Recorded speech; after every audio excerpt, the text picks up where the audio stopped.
Hey,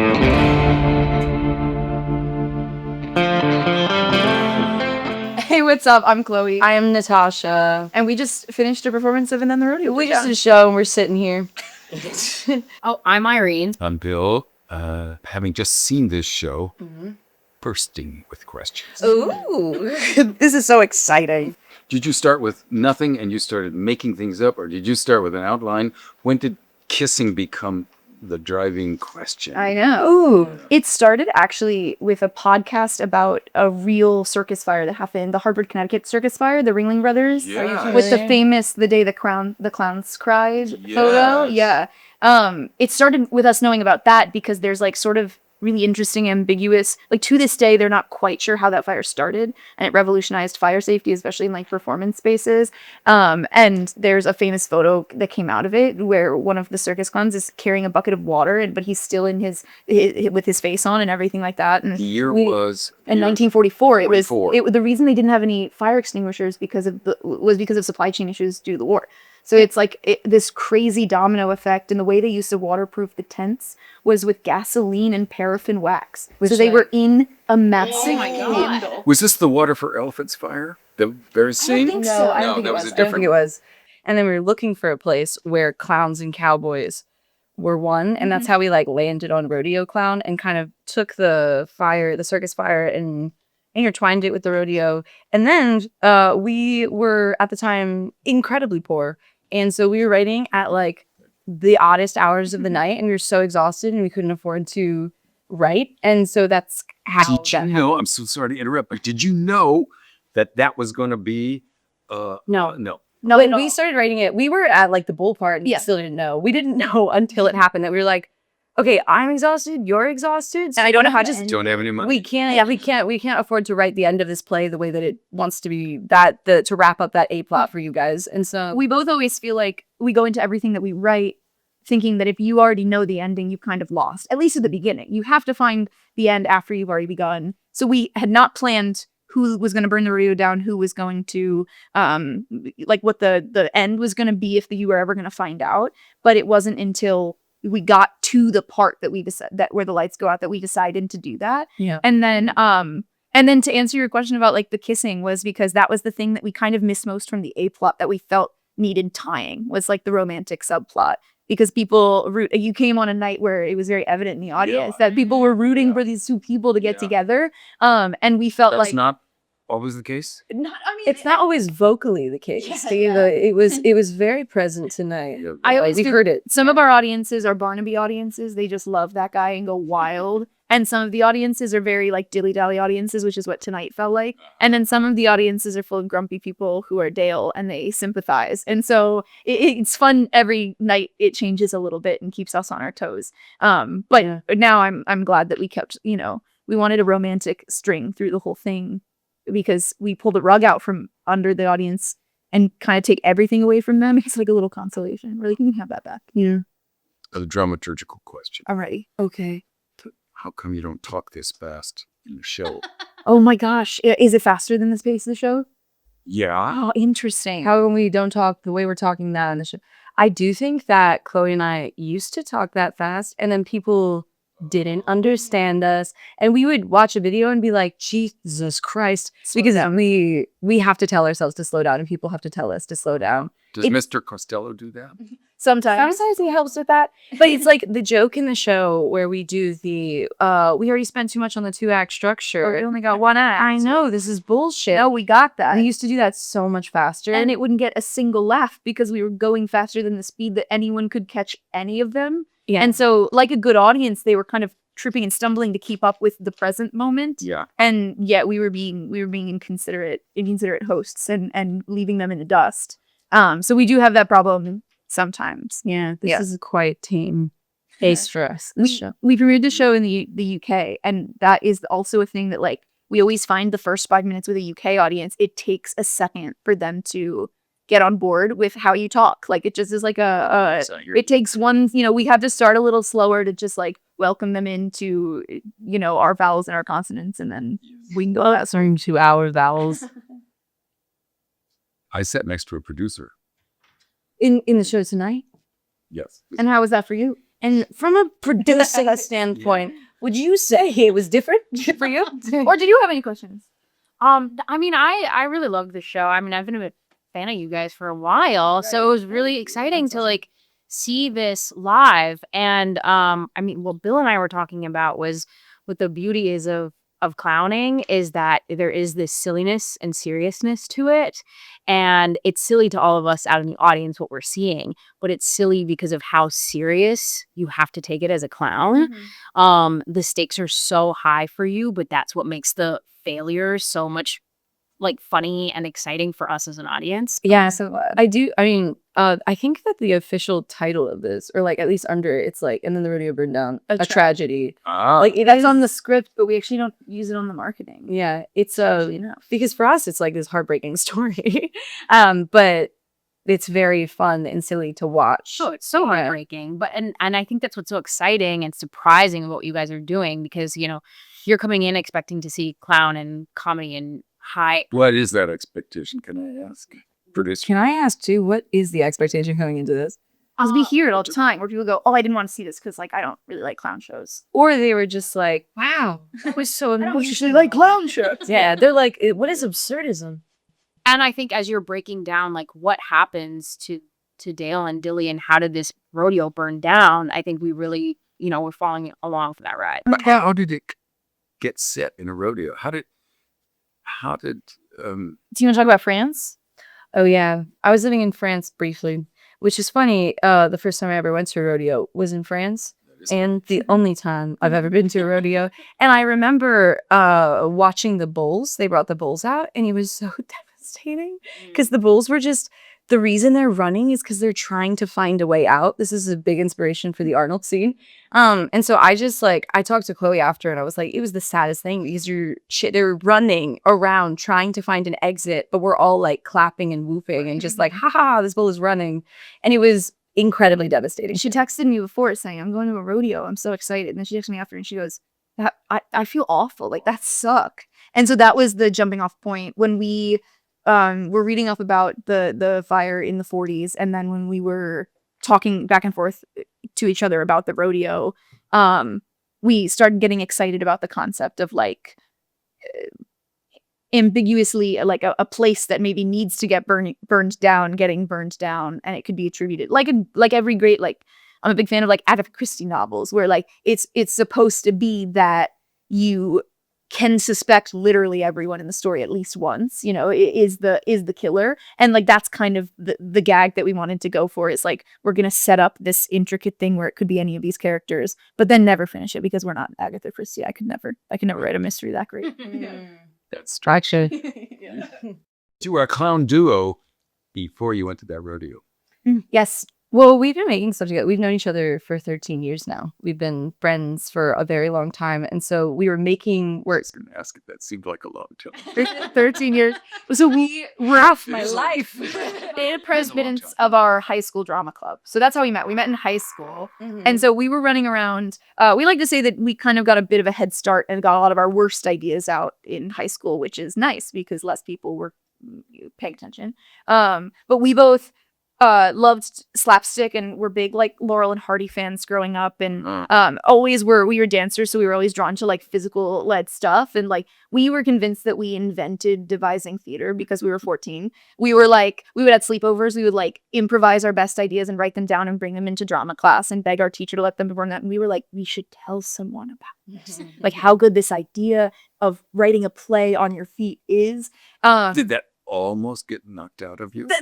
A little bit. We had really great teachers in high school who gently kind of put us in our place, and then it wasn't until we got to college that we both found the vocabulary of clown and realized that for some things that we were doing, it was putting vocabulary to impulses that we already had, and then the other 80% was like adding a bunch of new stuff to our holsters, I guess is my on theme metaphor for that. Yeah. There's a play that I was sure you were riffing on. Oh, Yeah, waiting for you to. yeah. I mean, definitely. And with the hat stuff. We are absurdist fiends. Like we are big fans. And I think, and that was when we figured out what Rosencrantz and Guildenstern are dead was, we wouldn't shut the hell up about it. We didn't cut this, or maybe don't. No. We did an illegal production of it together in college, and I got in a lot of trouble. Can you guess who was who? If you're familiar. Wait a minute.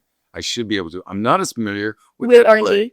Okay, No. guess Dee Dee and Gogo between us. Oh, okay, yes.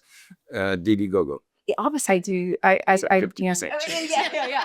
Well, Yeah, when which we is did the one? we did Thing G, we flipped a coin at the beginning to decide who played who, which was the guy. We did the classic Top of every night. Yeah.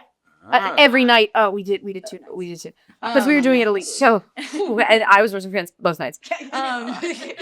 But it was like absurdism when we kind of discovered that was a really big influence on like our writing style. So And it's definitely we exciting. want to wink. I think Yeah. the people who get it get the boot stuff and the hat stuff. Even the like death stuff. Yeah. Like, being like, should we be dead? Mhm. All of that is inspired by the greats, and a lot of people compare us to. They're like, it's like the If our very first published review of our entire careers said if Beckett had written Brokeback Mountain, was the quote. The Jake Gyllenhaal. Yeah. Usually when you start off with if Blank did blank, like, oh, I don't actually want to do anything. Beckett, who like does not want women to be in for yeah. But that's loosening up. Oh yeah. There's hope for us yet. that's what I'm saying. I'm like, they just did a Broadway production. I'm like, okay, so by the next one, they call us. Yeah. I'd love to hear your opinion on the changes that you've seen in like cultural attitudes toward clown. Is it like one of those things that When I was interested in clowning, career? Yeah. nobody liked it. well, you couldn't get a degree in it. Right. Yeah. Yeah. Yeah, I'm sure you Hashtag blessed. So privileged. Yeah. Well, this is striking me as ironic because I grew up partly in Oklahoma and we went to the rodeo all the time. So that you didn't go to a rodeo until you were in France at what age? 23. 3. The choreography. How did that come into being? And how did you decide, okay, we're just going to have a music cue? Dates. Yeah. Yeah. Well, the choreography in a literal way it is done by us. And came up with it. But I think we were excited at the idea of like letting the audience sometimes be in the role of the audience of the rodeo, and sometimes then the audience has to switch roles of being an omniscient or omnipotent observer. So like in the very beginning of the show that is very performative is maybe meant to be replicative of a rodeo act, and you are the audience of the rodeo. And then, cut to Dale is backstage alone, and we're meant to not actually be there. So we're kind of letting the audience kind of cut to the wide shot of the actual rodeo. Yeah. Do you feel like you grew up with a cut to mentality? Like movie editing is in your... Honestly, I don't feel like I Don't? No. Well, I don't think so. Not in like a Cinematogy, Bill. You tell me. Tell me how it is. I don't, but I do think that it was like, we're so theater focused. I think when we were writing the shit shovelers, those characters, we had in our heads, we were like, they will never be able to speak. Because in the hierarchy of the rodeo that we were building, we were like, it is cowboy, rodeo, clown, bull, shit shovelers. And so we were like, where the bull gets like one scene, the shit shovelers get scenes, but they can't talk. And we gravitate towards music so much. So like, I feel like that was our way of communicating as the shit shovelers, just like through dance and movement. And I think everything you just said. It was an obsession with like perspective, I think, more so than the cut to. I think it was like the lack of ability to cut to always motivates us. Like we always talk about how like we don't have the ability to make them focus, or we don't have the same ability to make the audience focus or look in one particular way, the way a movie can do a close-up and make you look at something. See, this makes me think that you grew up thinking that way. And I'm in denial. Yeah. You may be in denial. It's very possible, especially because of the way that like no matter how early, we both did theater like as children and stuff, but also just have been so inspired by and so exposed to the reason we write about like Americana and American identity is like via the lens of like pop culture and like the cultural kind of view of American identity. And that obviously you can't ignore like American filmography. filmography, Hollywood, and all. Cut to the next question. Close up on Bill for this one. You can do better than that. But can you imagine this? I knew my grandmother. She died when I was, she died when I was in my 30s. She lived a long time. Nice. She didn't see a motion picture until she was 19 years old. Oh my gosh. Yeah. And so, Okay, so we do like go out this morning. I think you did. For better or worse, you did. Yeah. I think your brains work that way. Yeah. And you are old. Sorry. Just say that. I feel it. I feel it. Do you think like watching it, you can see that Yeah. like translating onto the stage? I think so, but I may be bringing that. In My next question is, Irene, did you ever go to a rodeo? No. No. And do you think that your generation grew up thinking in filmic or television editing? I definitely think so. I mean, it was so much a part of our growing up, and I think even now is like we're really getting more like cut to. But I would agree with that with a lot of work that we see. We go to Fringe every year. yeah, And a lot of it's great that people even younger than us get the chance to like premiere work at Fringe. And there's so much really cool, great stuff happening. And then there's a lot of like scripts that are definitely meant to be movies that people are putting on as a play because of the accessibility in that case of it. And I'm like, if you wanted to write a short film, you should write that short film and go produce your short film. I don't think they managed to live in the theater in those cases. I think sometimes, yeah, I think there's a lot of times where I don't feel. I love when I'm watching something and I can feel it begging. It needed to be in this room and it needed to only be in this room. And it's like the play begs itself to deal with the play. And I think that sometimes it is usually younger people, younger writers where I don't feel that. And I imagine it probably has something to do with that, having to do with kind of like the way they consume all storytelling in the movie 3-act structure of a movie that doesn't necessarily work as well. I think what's so interesting about your piece and like that second act of what we're talking about, well, we're broke, we only have so much, we're broke and we're broke and we're broke. I think like we also get that efficiency, like all of that. Yeah. So we're cutting to the next scene. It's cutting to the next scene. Yeah. Time is money, words are money, and so is attention in the like the way that young people attention and the scrolling and and there's no denying like our piece is shorter than a lot of other people. What is your running time? 65. 7, yeah. And 65. Kind of how we like it. Like we make a lot of theater that is this length and we would, if it wanted to tell more, we would tell more. But I think like we don't stretch theater to make it hit a 75-minute mark. Which is not great for commercial success. I think. But I don't know. I think we're getting there. Are we? Everything is moving. You know what? We've been going to be waiting for Godot. A 65-minute place on Broadway. Exactly. It's happening. Was the word meta in your minds? I think like when the play broke is when we first used the word meta, meta theatrics. But it wasn't until then. We didn't set out with any plan to outwardly comment on the fact that it was a play from the beginning. And then once we made the choice to shut the lights off, and obviously, there's some pretty easy leaps that you can make between the rodeo system and any other, system, be it entertainment, be it theater, be it whatever industry you're in. And so we felt like it was a great way that we could use form to kind of tie into the story we already said. So then we went back and kind of getting to look at what existed of Act 1, then with meta in our mind, I think definitely influenced it. But it wasn't in our on our initial brainstorming list at all. It's not. Yeah. But might it be just in your brains? Oh, big in time. your generation's Big brains? time. Yeah. Oh, yeah, definitely. Do you feel I'm pushing an agenda? It's the Well, I think there's something. The more I've been talking about it, and I was talking about it in a circle of like I feel like young people have a little bit of a stronger like that what's the panoptic is like the vibe. I don't know this word. Like the panopticon, which is like the structure of a prison where the prisoners are in the center and the guards watch from all the way around, so that it's designed in such a way that the prisoners are not able to be aware of whether they're being watched or not. So the assumption is that you always are. And I think that this is like my boomer take of like, get off those damn phones. But that like, if I do feel messing with boomers? no, Are you? not at all. All respect to Crucibles, Rodeo Chloe's, French cowboys, everybody out there. Only Don't respect. cancel that. But that like I do kind of get into the way that I think that like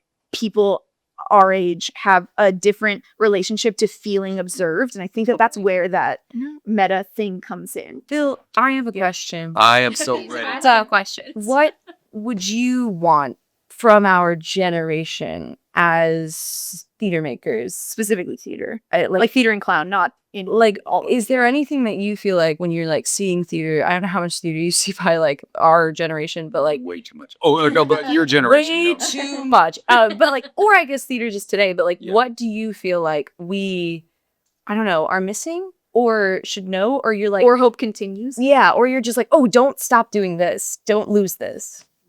Ooh, that's a challenging question. It's sort of leading me toward being stupid and being, like We're trying to trick you, leading the witness into being stupid. Objection. yeah, into being. There's a word that won't come to me, but here's what I'd hope for all of our generations. Yes, please. Breath lower, Mm. and thinking about the elders who came before it and the ones who are coming after. See, I knew I'd feel prey to being stupid. That's pretty good. No. Breath lower is great though. No, I think thinking about your past generations and the future And the ones is- coming, yeah. I think that's pretty unique because I don't think like that. Well, I think that when we're making theater, we're constantly talking about how we're just like, people come to our shows and they're like, I didn't know theater could be like this. And I'm like, theater can be whatever you like. You like. So make what you like, and other people will probably also like it. And so I do think that we're thinking about them.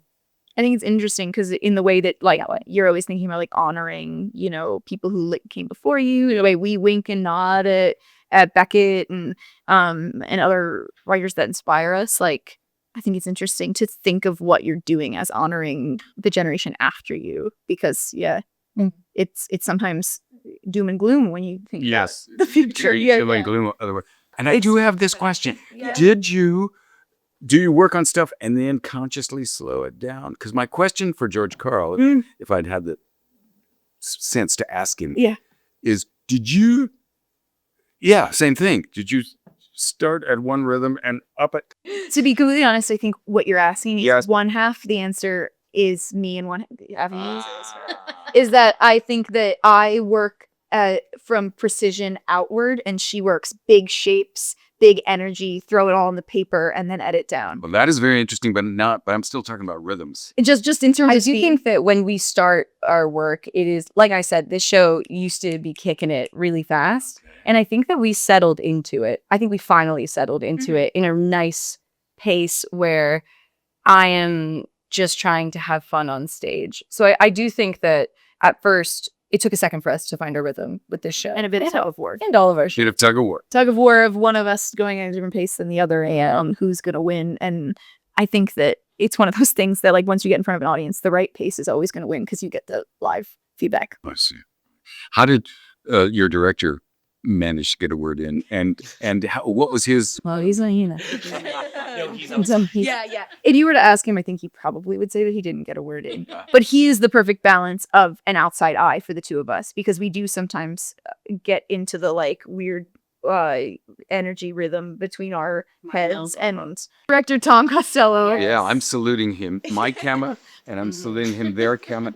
And Oh, yay. We met and we did it. Oh, I can't believe it. into their show, and I still have questions. They're not answered. We could be here all night. Thank you guys so much for tonight. Thank you so much. Thank you for bringing me. So much for coming.